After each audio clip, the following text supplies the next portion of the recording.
Hello and welcome back to the patch rundown.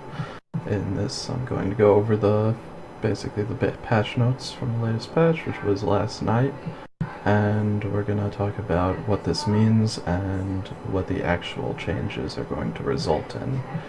Alright, first of all, they tried to address the base rush tactic by creating, in Community Warfare, by creating 3 smaller generators that you need to destroy in order to access the Omega generator.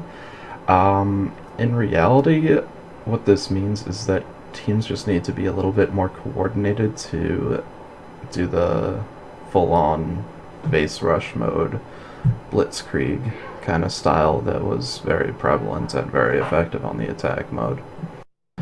Since the tertiary generators, so to speak, since they don't have much HP at all it takes is like one light mech to go there, hit them for like 5 seconds, maybe 10, and they're gone, while the rest of the team can steamroll over to Omega.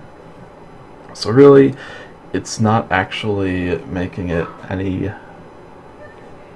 I guess it makes it a bit less viable to do it, but it is certainly not knocked out of viability, unfortunately.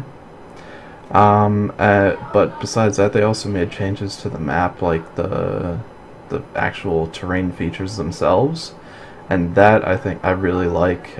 They've added some ramps to places that were hard to get without jump jets before, which is good, and I think that they need to keep along this line. One thing I wish they would have added was ramps from the ground up to basically the walls themselves, just on the defenders' side, so that if they had to, the defenders could go over and start, like, say if the attackers were just camping the dropships in an effort to run down the clock.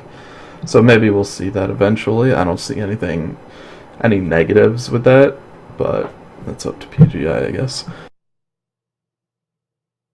Besides that, they've also added some UI changes to the actual faction tab itself. When you look at the Inner Sphere home, this makes it a lot easier to see how many teams are fighting over a planet, though they for some reason they do something weird where they show you how many people are on each side waiting to get a match, but then they cap at 60, it just says 60 plus if it goes over that. Which really, like, what if one side has 150 and the other side has 70? Like, it doesn't really show you what the difference is there and whether or not you're likely to get a match. I wish they would actually say how many there are, or at least say 60 plus, 70 plus, etc. if they don't want to... I don't know. But, they also made it so that it's more sensible when you look at the planet to see how far along it is to being captured and all that stuff, which is really nice, I think. I like all of these changes. And also in the lobby, they've made it so that when you're waiting for a match in Community Warfare without a full 12-man, when people get added, it says pilot awaiting orders. And so when that fills up, you know that you've got a full 12-man and you're just waiting for defenders.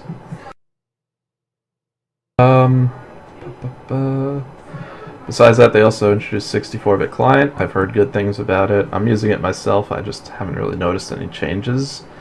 And besides that, there was a lot of bug fixes, and they changed the dropships so that the defender or attacker dropships have 12 ER large lasers, and defending dropships have like 12 7 medium lasers, which I think is decent. I just wish they would like lock out where they can shoot, so they can't shoot past the gate. The attacker dropships, like, because sometimes they fly over and they'll hit you in the back. I think they should just be like on point events for the area around the spawn, but that's just me, I suppose. Besides that, there's just a lot of bug fixes and stuff like that. Nothing that'll really affect the way the game is played. But, yeah, that was it for this episode of the patch rundown. Come back next patch. Who knows when it'll be? It'll probably be in January sometime. I'm looking forward to it, and I'll see you next time.